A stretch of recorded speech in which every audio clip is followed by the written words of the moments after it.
Olá, meus caros amigos, aqui quem fala é Lucas Alves, começando mais um episódio do Papo Sacro Cast. Antes de começarmos, deixa o like, se inscreva e deixe a recomendação de temas aqui nos comentários. Nos siga também em nossas redes, o link está aparecendo na descrição. E é isso, Deus abençoe vocês, seus estudos e segue o vídeo.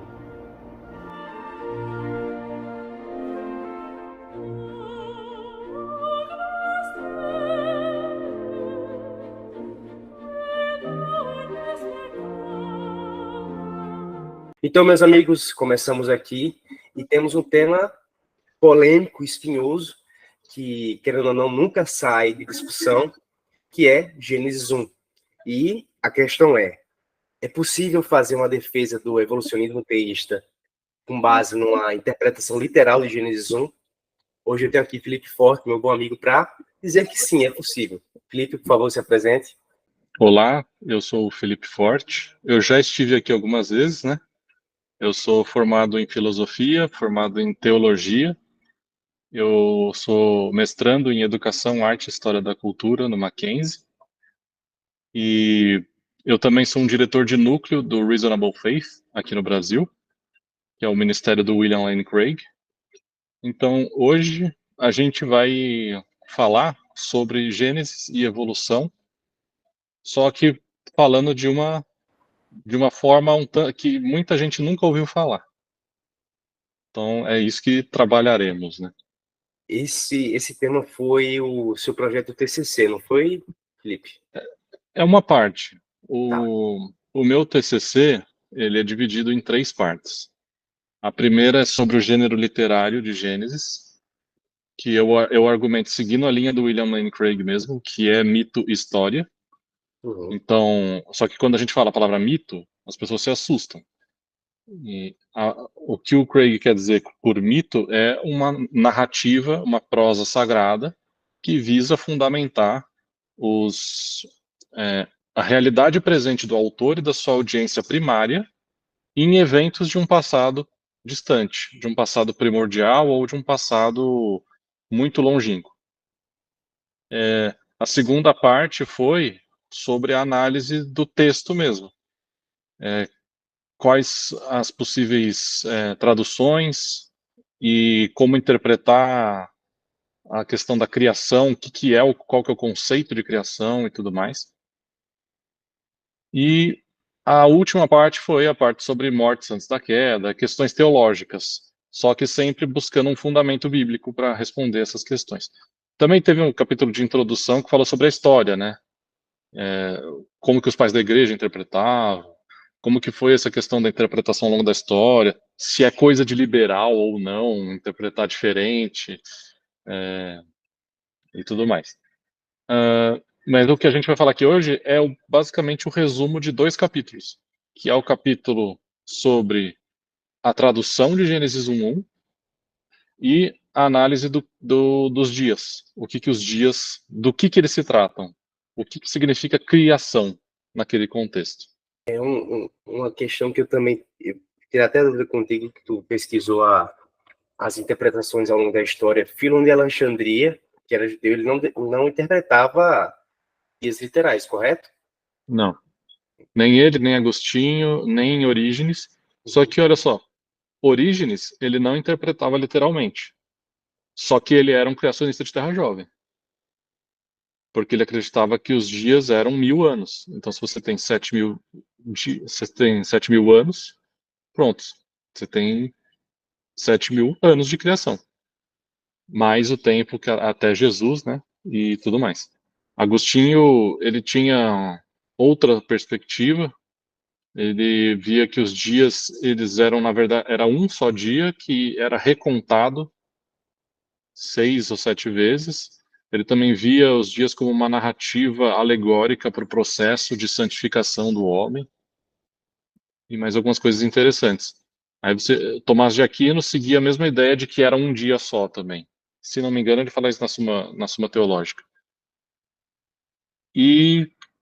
Mas ao longo da história tem vários tipos de interpretação que vão surgindo.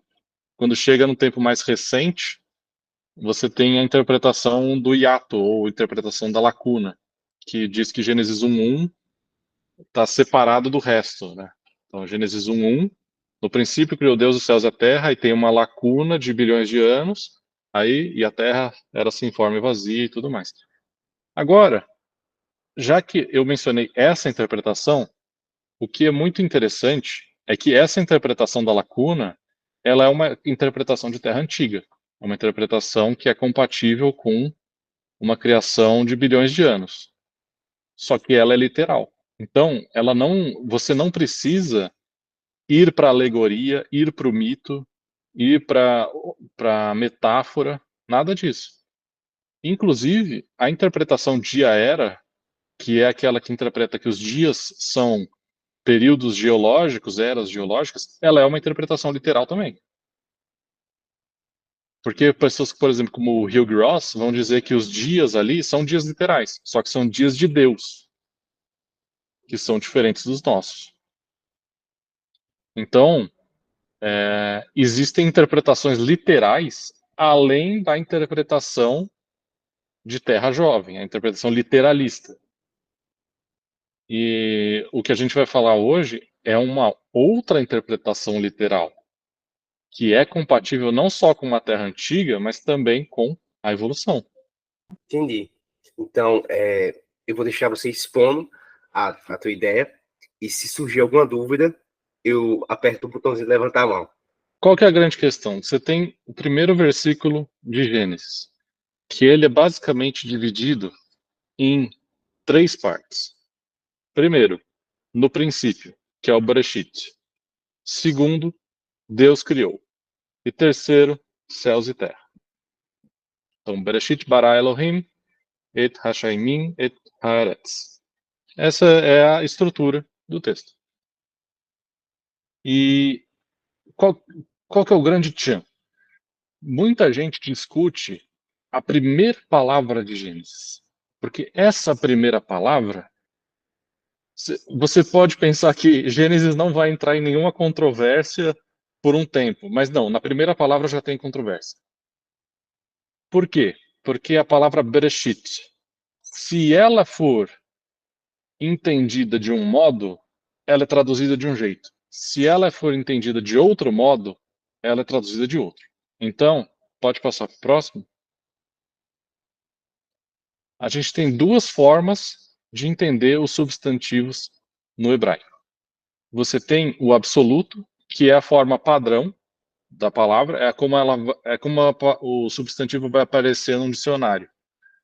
Então, você vai no dicionário, você vai ver lá uma palavra e vai ser daquele jeito, a forma padrão dela é a forma absoluta. Mas também tem a forma construto.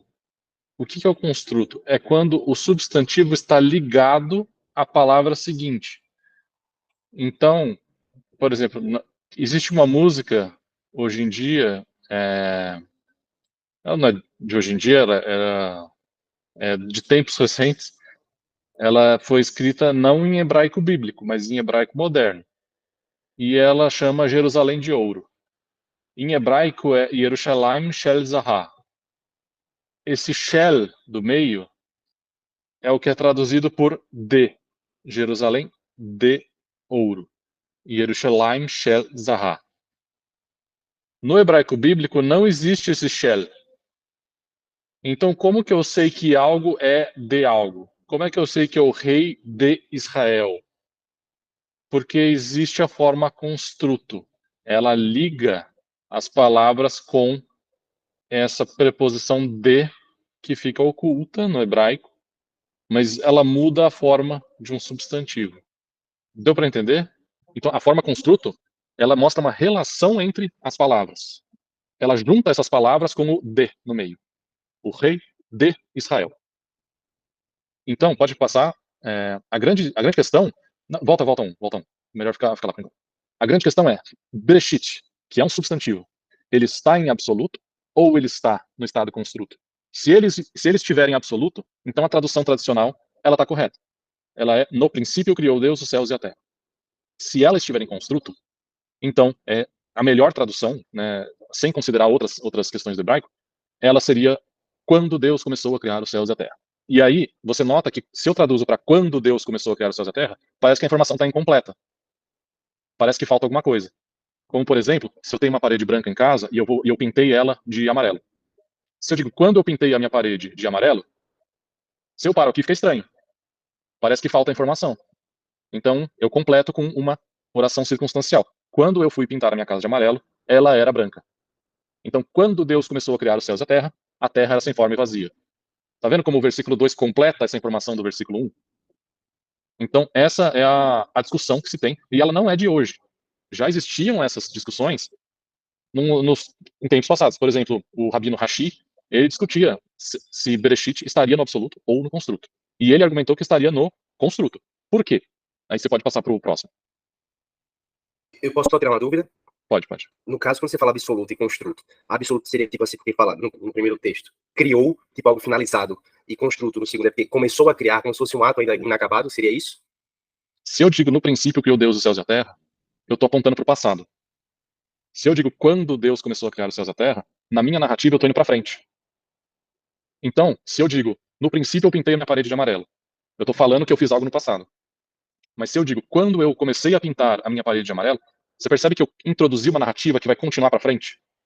Agora, a grande questão é, se estiver em construto, isso não é o princípio absoluto de todas as coisas. Por quê? Porque no versículo 2, você tem a continuação daquilo que está sendo dito no 1. Então, a terra já está lá, sem forma e vazia. Então, quando Deus começou a criar os céus e a terra era sem forma e vazia. A terra já está lá. E isso é um grande problema para quem é muito favorável a ideias tradicionais. Essa é a grande questão. Mais alguma dúvida sobre isso? Não, tudo certo. Tá, pode passar para o próximo? Então, o Rabino Rashi e muitos exegetas hoje em dia, eles vão dizer que não existe muito a favor da interpretação de que Bereshit está no absoluto. Por quê? Porque a palavra Bereshit, ela, além do Gênesis 1:1, ela só aparece em 4 vezes. Na verdade, a palavra Reshit, ela aparece 51 vezes na Bíblia. Mas com a preposição B, ela aparece mais 4. Em todos esses casos, ela está em construto. Você pode ver que nesses exemplos está no princípio de. Lembra que o construto traz essa relação de palavras? Rei de Israel, no princípio de.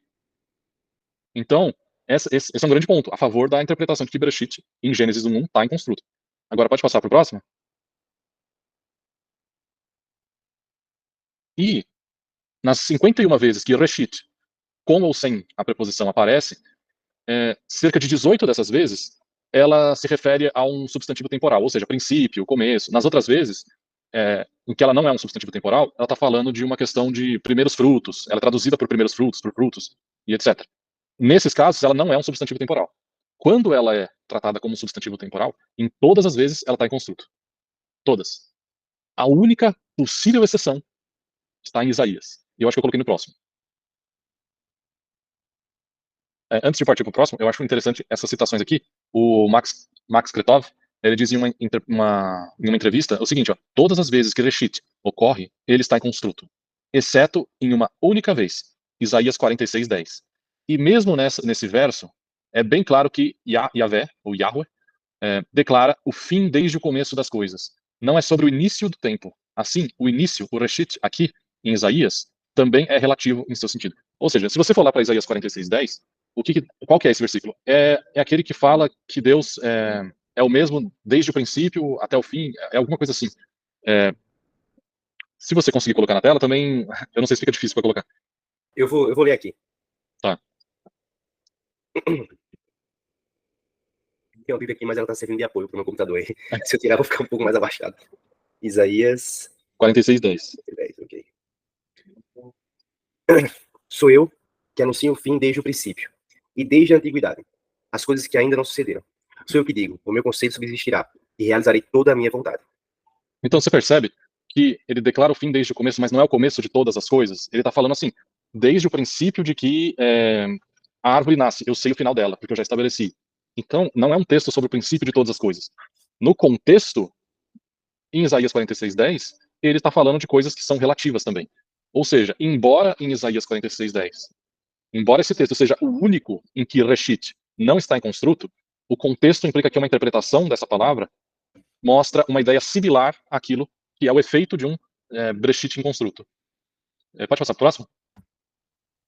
Aí o Robert Olmsted, que ele foi muito sagaz na pesquisa dele, mas também foi base de boa parte do meu argumento no meu TCC, e é uma das figuras mais importantes hoje em dia no estudo de orações relativas do hebraico e do hebraico em geral.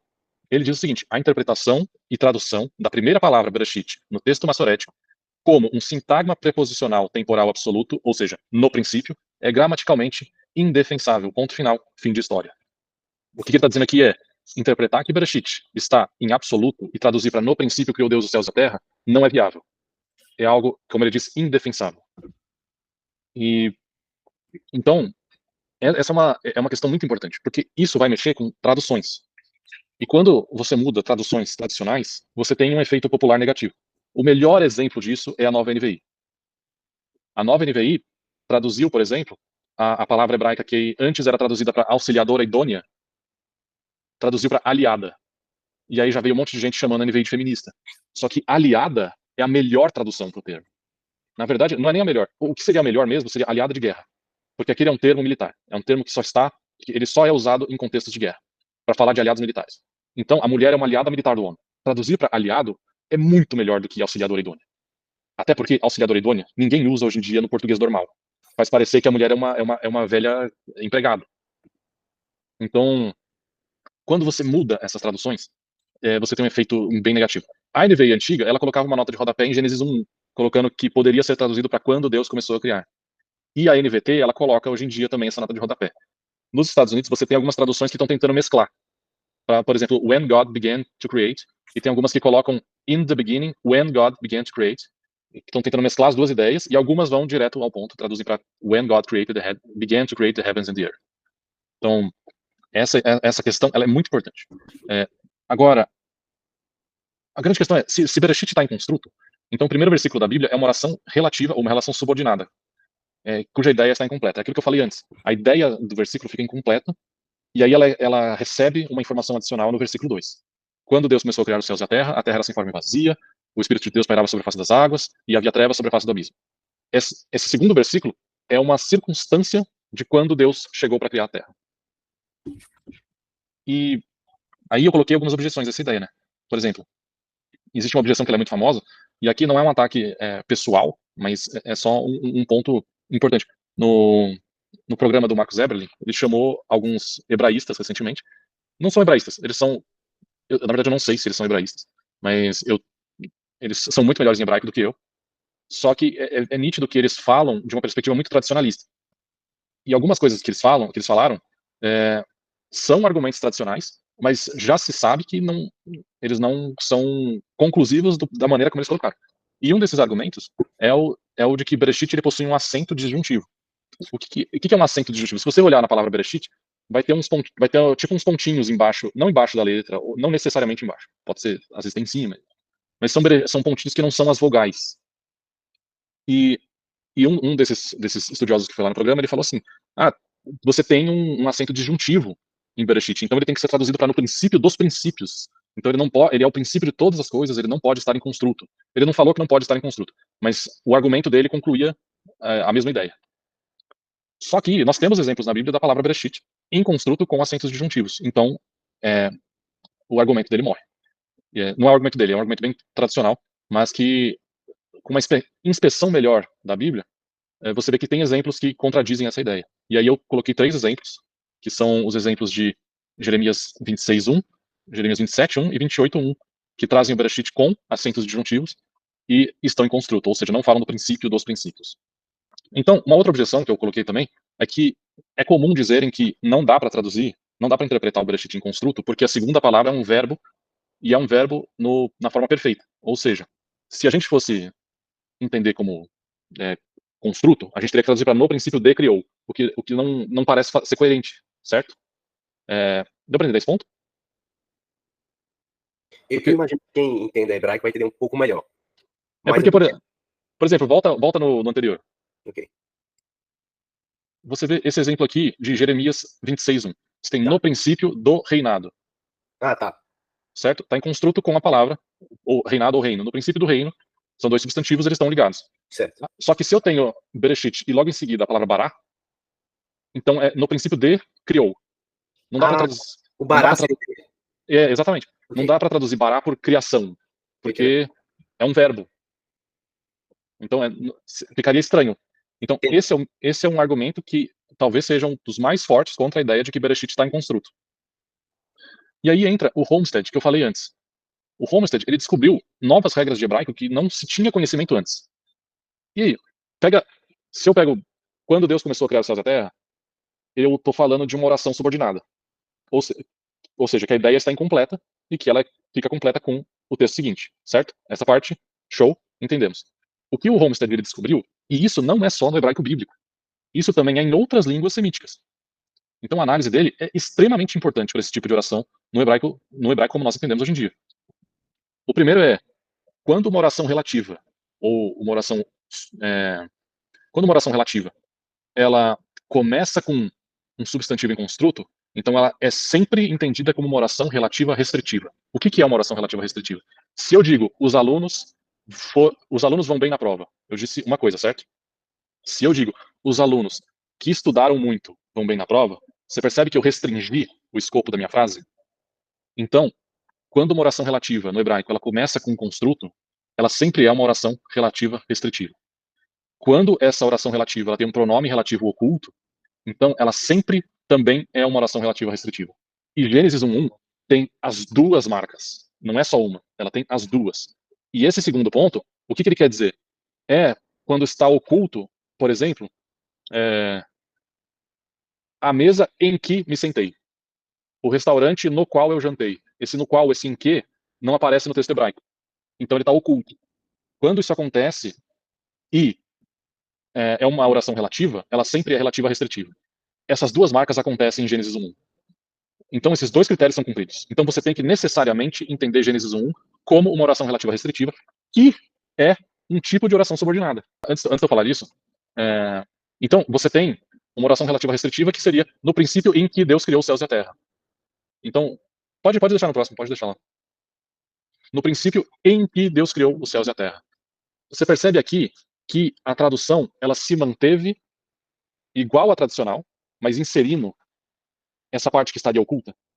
E quando eu insiro isso, ela vira uma oração relativa restritiva, porque ela restringe o escopo. É o princípio, mas que princípio? É o princípio em que Deus criou os céus e a terra. É a mesma ideia do quando, porque é no momento em que Deus chega. Então, quando Deus começou a criar os céus e a terra, e no princípio em que Deus criou os céus e a terra, traz a mesma ideia, porque a terra já está lá sem forma e vazia. Deu para entender? O referencial é o céu e a terra. Não é? O céu e a terra é aquilo que Deus vai criar. O referencial, toma eles como referencial do princípio, no princípio da criação deles, não é? Seria isso? Mas perceba, a terra já está lá sem forma e vazia, já tem água e já tem o abismo. Ou seja, o criar aqui não é o criar a partir do nada. Deus chegou para trabalhar nessa terra sem forma e vazia, e o que ele chama de céus e terra é o que eu coloco aqui. Perceba que Reshit, então, não se refere a um ponto inicial, mas a um período inicial. E como que nós sabemos disso? Por quê? Gênesis 1:1, o sentido de Reshit, esse princípio, ele está implícito na fórmula céus e terra. Felipe, Oi. Seria mais ou menos o início de uma história. Tipo, no período de reinado de fulano e tal, entendi. Não necessariamente está dizendo que naquele momento houve a criação do céu e da terra. Tá? É tipo a introdução, era uma vez, digamos assim. A gente só não usaria esse termo era uma vez, porque ele está muito associado com cifradas. Mas a essência da minha ideia tu pegou, não foi? Seria como os nossos avós falando, no tempo em que eu era jovem. Sim, sim. Abarca um tempo completo. Na época, isso. No próprio exemplo que você citou agora, e que estava nos versículos de Jeremias que eu citei, o reinado, ele dura anos, décadas.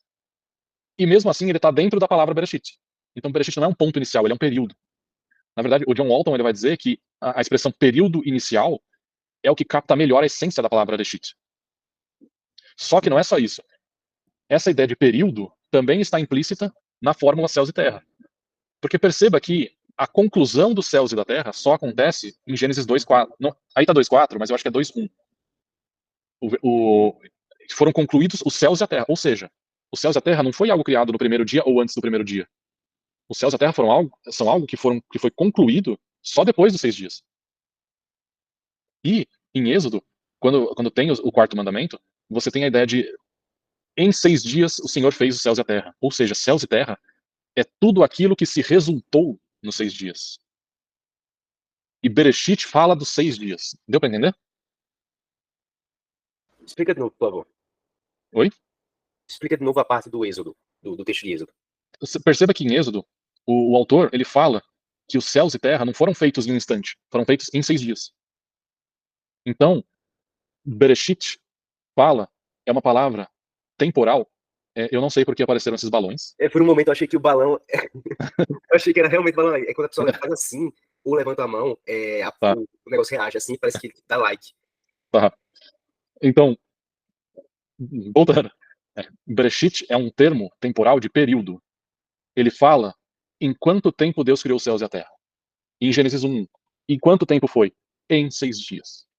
E a fórmula céus e terra é aquilo que Deus criou. Ou seja, é o resultado do ato criativo de Deus. É aquilo que os 6 dias de trabalho de Deus concluem. E, se esse é o caso, lembra que eu falei que o primeiro versículo de Gênesis, ele é dividido em 3 partes? Você tem o no princípio, você tem o criou Deus e você tem os céus e terra. Então, se no princípio são 6 dias, céus e terra são os resultados dos 6 dias, então o criou se refere a todas as atividades de Deus nos 6 dias. Então a palavra criou, a palavra bará, ela não pode significar criação a partir do nada. Ela tem que significar algo que resuma tudo aquilo que foi realizado nos 6 dias. E aí a gente entra na questão, o que Deus fez nesses 6 dias? E aqui eu coloquei um resumo, né, do que eu falei agora há pouco. Se princípio se refere aos 6 dias e céus e terra se refere a tudo que resulta dos 6 dias, então criar, bará, resume todos os atos criativos de Deus ao longo dos 6 dias. No primeiro dia, o que você tem? Amanhece. E por que eu estou dizendo que amanhece? Porque o que haja luz é o amanhecer. Como é que a gente sabe disso? Como é que Deus chama luz e trevas? Ele chama a luz de dia e trevas de noite, certo? No versículo 2, o que tinha? Trevas. Como é que Deus chamou trevas? Noite. Então estava noite. Então, quando Deus diz que haja luz, ele está dizendo que haja dia. Ou seja, ele só mandou o amanhecer. E no primeiro dia você tem o amanhecer, você tem a separação de luz e trevas, de dia e noite, e você tem a nomeação. Agora, uma coisa que é muito importante é que o versículo 2, que é essa oração substancial, não é substancial, que vai dizer o contexto de como estava os céus e a terra antes de Deus criá-los, como é que estava a criação antes de ser efetivamente criado. Você tem a terra sem forma e vazia, você tem as águas caóticas, e você tem o abismo e as trevas. A terra estar improdutiva era entendida como caos. As águas primordiais eram entendidas como caos. E as trevas também eram entendidas como caos. Então, o versículo 2 de Gênesis apresenta os 3 problemas que Deus foi resolver. Que são 3 problemas caóticos. Ou seja, ao longo dos 6 dias, Deus vai ordenar essas coisas, para elas deixarem de serem caos e virarem ordem. Esse é o propósito de Gênesis 1. Mostrar como Deus ordenou o cosmos. E como que ele ordena? No primeiro dia, ele manda o sol aparecer, porque ele manda o dia aparecer. Ele faz separação e ele nomeia. No segundo dia, o céu, o firmamento, aparece. Aí Deus separa e Deus nomeia. No terceiro dia, ele ajunta e ele nomeia e ele estabelece a função da terra, que a terra produza a vegetação. Deu para entender até aqui? Agora perceba que até aqui no terceiro dia, nada foi criado. Não tem nada que foi criado aqui. Deus apenas separou funcionalmente, estabeleceu funções e nomeou. É só isso. No quarto dia, os luzeiros aparecem. E Deus estabelece a função. Aí alguém poderia dizer, mas o texto está dizendo que Deus fez o sol e a lua. Deus fez os luzeiros. Só que a palavra assar, que é traduzida por fazer, também pode significar preparar. E no quinto dia, vem a criação dos animais. E Deus diz que a terra produza os animais marinhos. Não, o quinto dia é a criação dos animais marinhos, que as águas produzam os animais marinhos e os animais voadores, e ele estabelece a função desses animais. E no sexto dia, que a terra produz os animais terrestres, os animais selvagens, o gado, e vem a criação dos seres humanos. Você percebe que pouquíssimas vezes as palavras criar e fazer são usadas. E você também percebe que quais eram os problemas do versículo 2? Os problemas eram a terra, que era improdutiva e deserta. Deus ordenou isso. Como? A terra agora tem uma função e ela tem pessoas que reinam sobre ela. Seres que reinam sobre ela, né? Que são os animais terrestres e os seres humanos. Você tem as águas caóticas. Deus ordena essas águas caóticas. Como que ele faz isso? Ele cria os animais marinhos. e faz a separação entre as águas celestes e as águas da terra. E, por fim, você tem as trevas. Como é que Deus ordena as trevas? Ele faz separação de luz e trevas, ele nomeia a luz e trevas, e ele põe seres ou coisas para reinar sobre esses estados, que são o Sol e a Lua. Ou seja, pouquíssimas vezes nos 6 dias Deus cria alguma coisa. Parece muito mais que Deus está ordenando essas coisas. Ou seja, a palavra bará, do primeiro versículo, ela resume todas essas ideias em uma só. Então, o que ela está resumindo? Ela está resumindo separar, e não é separação física, é separação funcional.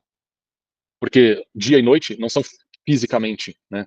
As ideias abstratas de dia e noite não são fisicamente separadas. Elas são separadas por função. Então, elas são separadas, elas são nomeadas e é atribuída uma função para elas. Ou seja, criar não pode significar criação material como nós estamos acostumados hoje em dia. E isso é muito bem a cara da ideia do John Walton, que criar para o mundo antigo era ordenar. Por que que Deus, a única outra vez a primeira vez que aparece Bará nos 6 dias, fora do versículo 1, é no quinto dia, não, é no quinto dia, quando Deus vai fazer os animais marinhos. Agora, o interessante é que o mar era entendido como caos. O fato de Deus, do autor usar Bará no contexto de caos, indica que o propósito da palavra é ordenar. Aqui é um resumo do que eu falei, do que eu falei agora, né? Deus faz aparecer, separa no meio e estabelece funções. Não, pode deixar, é aí mesmo. Quando Deus cria, ele faz em contextos de caos. É exatamente o que eu falei agora. A palavra bará é a antítese do caos. Quando está caótico, Deus vai lá e ele cria, ele ordena. Mas isso implica que tudo isso que aparece nos 6 dias já existiam fisicamente. Elas só não tinham a sua função ordenada. Elas só não tinham ordem. Pode passar. O mesmo se aplicaria aos animais? Sim. Entendi. Você pode explicar como é que funciona essa questão da ordem para os animais? Tipo, dominar os céus e dominar os mares, dominar a terra, seria essa a função? Que Deus passa aqui? Entendi. Isso. E eu vou explicar melhor o que significa ordenar. Mas pode passar para o próximo. Pode, mais um. Aí tem a questão que está bem ligado à ideia do John Walton, que é o sentido do que significa existir. Porque hoje em dia a gente trata algo existe. Por quê? Porque esse algo está materialmente localizado. Então, eu existo porque eu estou fisicamente aqui, porque eu estou localizado no tempo e no espaço. Para os antigos, para as pessoas do Antigo Oriente Próximo, existir significava que essa coisa tinha um propósito, uma função e um sistema ordenado. E aí eu vou ler aqui o que o John Walton fala. Ele fala o seguinte: as pessoas no mundo antigo acreditavam que algo existia não em virtude de suas propriedades materiais, mas em virtude de ter uma função e um sistema ordenado. Aqui, não me refiro ao sistema ordenado em termos científicos, mas em termos humanos, ou seja, em sua relação com a sociedade e a cultura. Nesse sentido, de ontologia funcional, o Sol não existe em virtude de suas propriedades materiais, ou até mesmo em função de ser uma bola de gás queimando.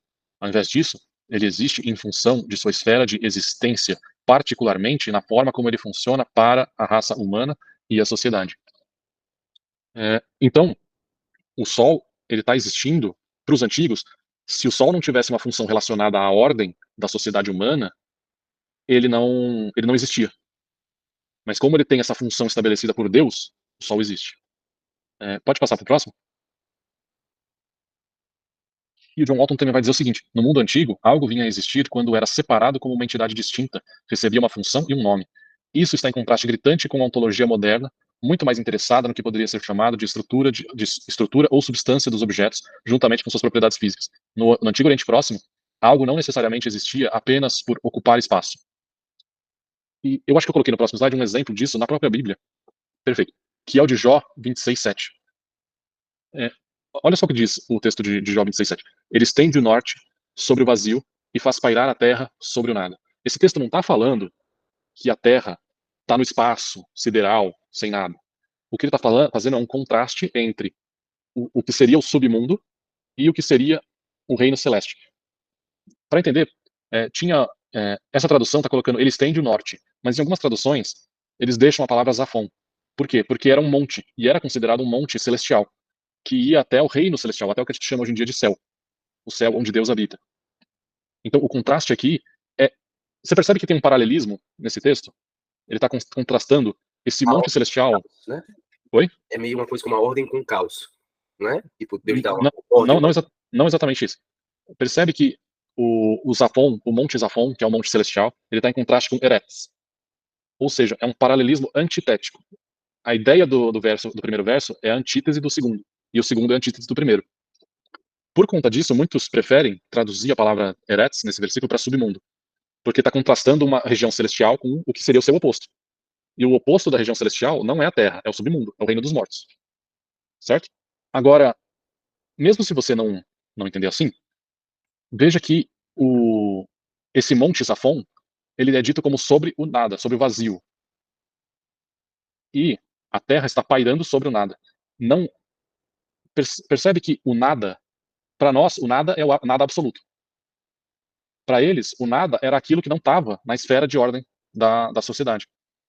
Então, o contraste aqui é a ideia de que o conceito de nada inclui coisas. Porque o Monte Zafon ele está sobre o vazio, e a Terra está sobre o nada, ou o submundo está sobre o nada. Existem coisas nesses lugares. Essas coisas, elas existem fisicamente, mas elas são consideradas o nada porque elas não possuem função, elas não estão ordenadas. Então, agora, perceba que se existir é estar ordenado, é ter uma função, então, começar a existir é adquirir essa função. Certo? Então, no princípio em que Deus criou os céus e a terra, poderia ser entendido como no princípio em que Deus ordenou os céus e a terra. E muitos exegetas, inclusive John Walton, vão perceber que essa divisão narrativa de 7 dias, ela é muito comum em textos de templo. Então, você tem o discurso de Salomão tem 7 etapas, tem 7 partes. E vários outros textos bíblicos que falam em 7 categorias, 7 dias, muitas vezes tem relação com o templo ou com o tabernáculo. Então, a ordem que Deus está estabelecendo em Gênesis 1 e no começo de Gênesis 2, em 7 dias, é ordenar o cosmos como um templo. Essas coisas que estão ali, elas já existiam. O Sol já existia, só que agora ele adquiriu a função, ele é ordenado para existir dentro do templo cósmico de Deus. O ser humano, ele pode ter sido criado por meio da evolução, mas ele foi ordenado agora para ser a imagem e semelhança de Deus. Os animais terrestres e marinhos, eles já existiam fisicamente, mas agora eles foram ordenados para agir da forma ordenada no templo cósmico de Deus. Então essa é a ideia de Gênesis 1. Trazer ordem ao caos. É quando Deus vem para trazer ordem ao caos do mundo. Agora, se esse é o caso, então o texto começa com a Terra já presente e começa com o ser humano já presente. Ou seja, o ser humano pode ter evoluído ao longo de bilhões de anos. E, nesse ponto, ter sido eleito para ser a imagem de Deus. Para entender melhor essa ideia de ordem e de função, o John Walton usa o exemplo de um prédio. Pega, na verdade, uma casa. Ela já existe fisicamente. Mas se eu transformo essa casa num restaurante, só no dia da inauguração que eu criei o restaurante. Mas fisicamente ele já existia, o prédio. Ele só mudou a função, o propósito. Então essa é a grande ideia. Se a gente entender que a palavra bará significa ordenar, a evolução é compatível com a criação do ser humano. E aí vai entrar outras questões. Mas e Gênesis 2? Gênesis 2 não é um resumo, não é uma explicação maior do sexto dia? Existem pessoas que vão entender que não. Por exemplo, o John Walton mesmo, ele diz que, como o capítulo 2 tem aquela fórmula Toledot, que é e essas são as gerações dos céus e da terra, ele vai dizer todas as vezes que essa expressão aparece, ela se refere a uma sequência. Então o capítulo 2 é uma sequência do capítulo 1. É aquilo que aconteceu depois dos 7 dias. O Benjamin Kilhor vai dizer que, olha, você tem 7 dias de inauguração de um templo. Falta o sacerdote. Se você for nas leis do Pentateuco, o sacerdote era instituído no 8º dia. Então, o Gênesis 2 é o 8º dia. E dá a mesma ideia de sequência. Ou você pode ter pessoas como, por exemplo, o Joshua Swamidas, que ele entende que Gênesis 2 é algo focado no 6º dia, só que é focado na criação de Adão e Eva. Não fala nada sobre outros seres humanos não existindo. Então, o Swamidas é um foco, é como se o autor estivesse focando no 6º dia, mas só na criação de um casal específico, que seriam os sacerdotes da criação. Os sacerdotes dos seres humanos. Então, o Gênesis 2 seria o 8º dia? Ou uma mera sequência. Okay. Você pode entender das duas formas. Ou você pode entender como o Swamidas, que ele está voltando mesmo no 6º dia, mas ele não está falando da criação do ser humano em geral, só da criação de Adão e Eva. E no dia 6, é o ser humano em geral que ele está criando? Ou tipo assim, a gente pode pressupor a existência de hominídeos também? Você pode pressupor o processo evolucionário inteiro. Tá. E quando diz que Deus criou o homem, ele está, na verdade, ordenando. Para quê? Para o homem ser a imagem e semelhança de Deus. Tá. Eu acho que seria útil a gente falar um pouco sobre essa ideia de o que era a imagem de Deus. E você pode explicar um pouco melhor, de novo, o que é ordenar? No sentido da criação do homem. Seria como quando Deus ordena ao ser humano, ele está atribuindo a ele a função de ser a imagem de Deus. Tá. E essa imagem, ela está atrelada ao que vem logo depois, que são aqueles que a gente chama de mandato de criação. é o subjugar a terra, dominar os animais e multiplicar.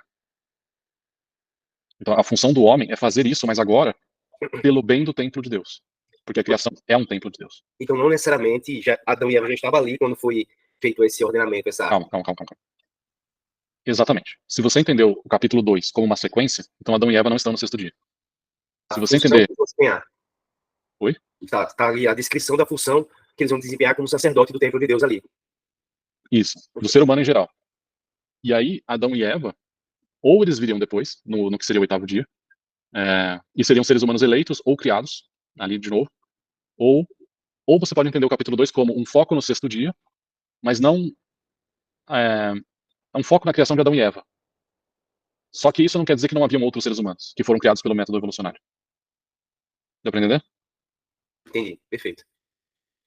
E, bom, basicamente, isso resume a ideia. Se Deus não está criando materialmente, o processo evolutivo pode ter ocorrido, e tudo foi... e ali Deus, em Gênesis 1, Deus está ordenando as coisas. Agora, isso não quer dizer que a Bíblia não ensine criação a partir do nada. Porque no Novo Testamento você tem a ideia. Mas ela, o próprio Walton diz isso, em Gênesis ela não aparece. Uma outra dúvida que eu estava querendo levantar é como fica também a interpretação dos Salmos 33, do 6 ao 9, quando fala a criação. É a mesma ideia de ordenamento da parte de Deus? Ajunta as águas do mar, como no montão, põe tesouros abismos. Seria essa mesma ideia. Lê o texto para mim. Pela palavra do Senhor foram feitos os céus, e todo o exército deles pelo espírito da sua boca. Ele ajunta as águas do mar como no montão, põe os abismos em depósitos. Tema toda a terra ao Senhor, temam todos os moradores do mundo. Porque falou e foi feito, mandou e logo apareceu. Uhum. É aquilo que eu falei. O conceito de criar do mundo antigo não é essa criação material nossa. O conceito de criar é o de ordenar, o atribuir funções. Se eu tenho uma casa e eu transformo em um restaurante, e eu faço dos meus filhos funcionários desse restaurante, eu ordeno para um novo propósito, eu atribuo novas funções. Então, em Gênesis 1, é toda essa atribuição de novas funções, de novos propósitos para a criação. Então, quando o texto diz que Deus fala e logo se faz, é porque Deus falou e logo se atribuiu uma nova função. É porque a gente lê criar e pensa em criação material, a gente pensa em construção, mas não é esse o sentido da palavra criar. A gente tem que entender criar como ordenar, como atribuir funções, nomear, fazer separação, ajuntamento. Só que isso, nada disso é físico. Se eu tenho uma equipe num restaurante, ela não precisa estar junta físico, mas eu ajuntei a equipe porque todos eles receberam essa nova função. Entendi. Isso, além do seu TCC, também, como você referenciou várias vezes, no trabalho de John Walton é referenciado essa da criação, né? Uhum. Você recomenda aquele livro da Vida Nova de John Walton, onde ele fala sobre o contexto do Oriente Médio? Ah, com certeza. Ele abarca esse tema também? Sim. Aquele é um dos livros mais importantes sobre contexto cultural do Antigo Testamento. Inclusive, uma das citações que eu trouxe do Walton é daquele livro. Uhum. E ele tem uma série de livros de O Mundo Perdido, tal, de alguma coisa. Sim. A gente já tem o Dilúvio, de Adão e Eva, e falta o de Gênesis 1. Ele tem também o Lost World of Genesis 1, que não veio traduzido. Tem o Lost World of the Torah, que é sobre o Pentateuco. E também, eu não sei se já saiu, mas estava para sair o dos Profetas. Legal. E ele vai relançar o de Gênesis 1. Ele vai lançar uma nova edição explicando melhor o que ele quer dizer por atribuir funções e ordenar. E a gente já falou muito sobre o Walton no nosso vídeo sobre Gênesis. Uhum. E a gente até se propôs, você obviamente se propôs a fazer um contraponto à réplica que Craig faz à interpretação de Walton, né? É porque o Craig, o argumento do Craig é basicamente que, se Deus veio para estabelecer funções, isso quer dizer que as coisas antes, elas existiam, mas elas não tinham função. Então, por exemplo, a vaquinha estava lá no pasto, mas ela não fazia nada. Só que não é essa a ideia do Walton. A vaquinha, ela continuou fazendo a mesma coisa que ela fazia. Só que agora ela tem o propósito de fazer isso pelo templo de Deus. É algo voltado para a humanidade e para Deus. Não é algo só voltado a fazer por fazer. Não que os seres humanos não se aproveitassem disso antes. É que o conceito de ordenar, ele é muito fora daquilo que a gente está acostumado. O mundo antigo pensava de uma forma muito diferente da nossa. A gente pode dizer que o conceito de ordenar seria parecido com a ideia de finalidade aristotélica tomista, que diz que o fim último das coisas é Deus, e de volta a Deus. Então seria tipo a ordenação da vaquinha antes era só instintiva, estava começando a reproduzir e tal, mas a partir do momento passou a ser, digamos, para a glória de Deus, no fim ordenado por Deus? Eu não vou dizer que esse é o caso, mas a ideia de ordenar, ela está muito mais associada à causa final do que à causa eficiente. Ela tem muito mais relação com causa final do que causa eficiente. Não é só finalidade. É o propósito, a função, é tudo aquilo que faz. Só que Só que muda de sistema. Por exemplo, para uma pessoa do mundo antigo, um indivíduo ele poderia construir um carro no mundo dos mortos. Esse carro não existiria, porque está num ambiente não ordenado. Então, teria que... Isso não quer dizer que dê para construir um carro no mundo dos mortos, foi só um exemplo. É algo... A sociedade humana é um sistema ordenado. Quando ela começa a ficar desregrada, sem sabedoria, ela fica desordenada. Então, é um conceito muito mais profundo, mas tem mais associação com causa final do que com causa eficiente. E muito mais com causa final do que com causa material. E existe uma previsão, sei lá, de traduzir esse livro de Walton para português? Não sei. Talvez você. Não sei. Tem que ver com alguma editora que queira traduzir. Mas aquele da Vida Nova, ele já traz uma ideia bem robusta do que o Walton diz. E o Mundo Perdido de Adão e Eva traz um resumo bem bom da ideia do Mundo Perdido de Gênesis 1. E o dilúvio é um apêndicezinho. É. Eu acho que, além desse tema, acho que temas futuros poderiam poder tratar sobre o dilúvio e também sobre Adão e Eva. Aquela questão de Craig e tal. Sim, podemos. Pronto, acontece no papel. Então, papo incrível. Tenho que aprender o básico do hebraico agora, acho que no seminário talvez eu arranhe alguma coisa aí, na próxima eu possa ser até um pouco melhor, mas você conseguiu fazer com que fosse didático, e eu achei incrível a aula. E um outro do que eu esqueci de fazer. O que faz com que constantemente tenhamos que revisar certos trechos da Bíblia, tipo, novas evidências de uso da palavra, porque lógicos? É que o hebraico e o grego são línguas mortas. Então, é comum que se descubra coisas novas sobre essas línguas. Além disso, as descobertas de boa parte de como se comportava uma pessoa da cultura do Antigo Oriente Próximo, essas descobertas são recentes. Elas não têm mais do que 200 anos. E fora isso, a própria língua portuguesa e o inglês, elas vão evoluindo. Então, para se traduzir a ideia, você também tem que ir mudando. Então, tudo isso entra na questão. É isso, respondeu. Você quer falar alguma coisa antes de finalizar? Não, a gente pode ir para outros episódios Pronto, no outro dia. É só se preparar para assistir os próximos do Adão Histórico do Dilúvio. É isso, pessoal. Deus abençoe vocês, seus estudos e até a próxima.